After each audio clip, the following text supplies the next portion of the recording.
અને ઘેડ પંથકના લોકોની સમસ્યાનો ઉકેલ આવશે। પૂરના પાણીથી થતું નુકસાન અટકાવવા માટે સરકારે માસ્ટર પ્લાન બનાવ્યો છે।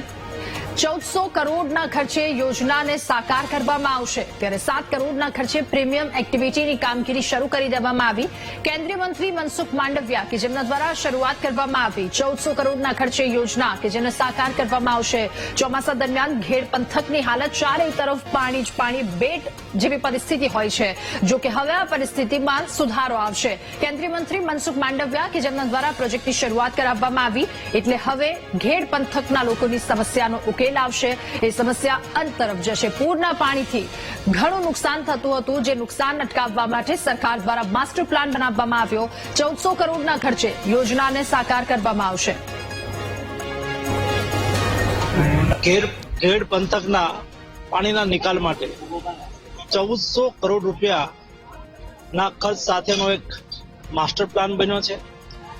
આગામી દિવસોની અંદર આ માસ્ટર પ્લાનનો અમલ થશે। નદીઓ પોળી કરવામાં આવશે, સ્ટ્રક્ચરો પોળા કરવામાં આવશે, સીટિંગ થઈ ગયેલી નદીઓને ઉકેરવામાં આવશે, વાઇડનિંગ કરવામાં આવશે, જેને લઈને ઘેડની કાયમી સમસ્યાઓનું સમાધાન થશે।